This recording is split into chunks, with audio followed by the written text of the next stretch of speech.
Conta um pouquinho da história da Elis pra gente.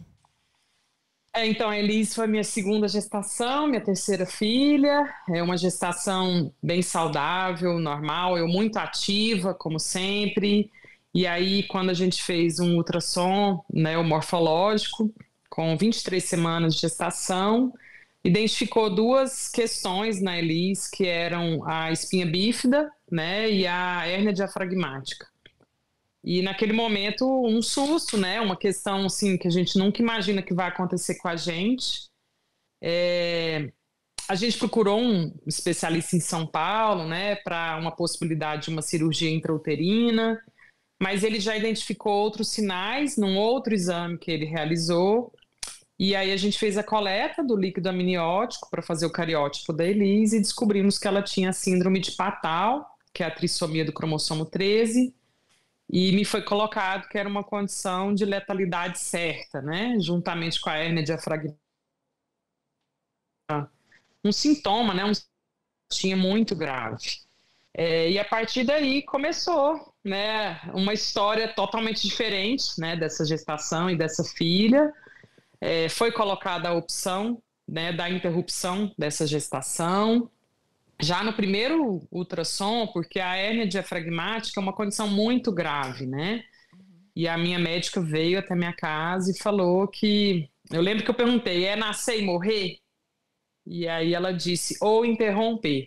E foi muito chocante ouvir isso, mas depois que a gente teve a confirmação da síndrome, e que não era mais elegível, né, fazer uma cirurgia intrauterina, essa possibilidade foi cogitada por mim, né, por alguns dias. Eu costumo contar que eu fiquei colocando numa equação matemática, né, qual que seria o caminho menos sofrido para todos os diretamente envolvidos, né, que eram eu, Elis, meu marido Luiz Ricardo, a Beatriz e o Fernando, né, na época com 4 anos. E aí foi difícil, foram dias bem difíceis. Eu cheguei a acessar uma advogada, eu cheguei a procurar precedentes, né, em relação à legislação brasileira, né, porque a gente sabe que não é autorizado aqui no Brasil a interrupção, o aborto, no caso, né, de síndromes graves.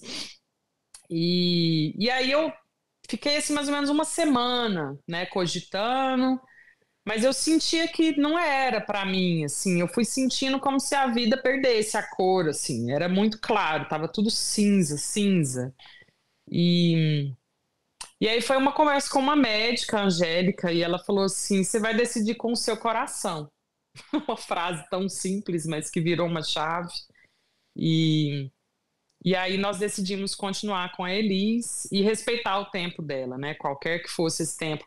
Mas eu acho que esse tema da interrupção voluntária da gestação, ele precisa de ser falado, né? Porque as mulheres, elas precisam de ter direito à escolha e que essa escolha não seja julgada, né? Então, assim, esse foi um grande aprendizado que a Elis me deu, dentre vários outros, mas enfim. E aí a Elis continuou com a gente até o final da gestação, foi surpreendente porque uma grande parte dos bebês com síndrome de Patau sofre aborto espontâneo, então eu vivia cada dia como se fosse o último e o único, né? Com muita intensidade, essa gestação. Fui para natureza, fui para cachoeira, fui fazer stand-up paddle, comia muito chocolate para ela poder experimentar na barriga. Eu sempre conto isso, o pessoal fica bem marcado com a história do chocolate. E aí ela chegou a 39 semanas e um dia de gestação. E ela nasceu na véspera do aniversário dos gêmeos. Ai, que fofa. Eu jurava que ela ia esperar, mas ela não desejou. Então, ela nasceu de um parto natural, humanizado, extremamente respeitoso, que eu também tive que lutar para conseguir, porque a gente precisou de escrever um documento para o hospital falando que a gente não queria que ela fosse entubada, que fosse reanimada, que fosse levada para UTI. Então, eu tive que estudar cuidados paliativos. Foi bem difícil também. Tive que referenciar esse documento. E graças a isso que eu consegui esse momento de respeito no nascimento dela, né? Então, a Elis, ela nasceu naturalmente, veio para o meu colo.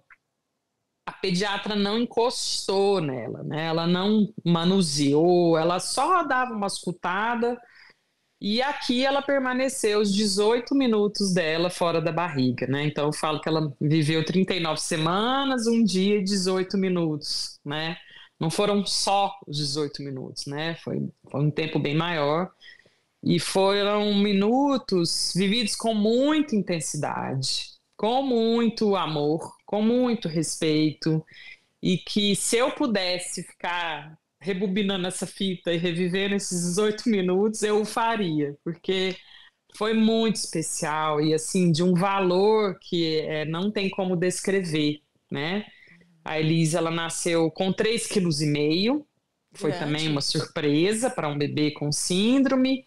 Ela não abriu os olhos, ela não chorou e ela não esboçou sofrimento, né? Então, com a mesma carinha com que ela nasceu, ela fez a passagem dela depois desses 18 minutos. E eu não me lembro de uma frase da médica, porque ela, muito sensível, ela fez uma expressão, né?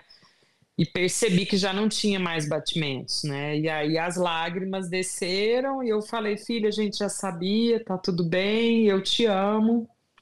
E eu falo que naquele quarto quase que dava para pegar o amor no ar, porque é o que eu tenho de mais marcado em mim nesse momento, né? Dos 18 minutos dela fora do meu útero, né? Um amor enorme e um respeito e dignidade, né? Então eu acho que são valores, enfim, indescritíveis, né? Você ter essa oportunidade de passar por uma situação que é a mais dolorosa que pode existir, mas com respeito, sim, né? Com dignidade. Sim, exatamente isso. Respeitou a história dela. Eu adoro o nome dela, já te falei. Eu acho esse nome lindo e forte, assim. Eu acho que combina super com a história dela, assim, em relação a história que ela realmente viveu, né?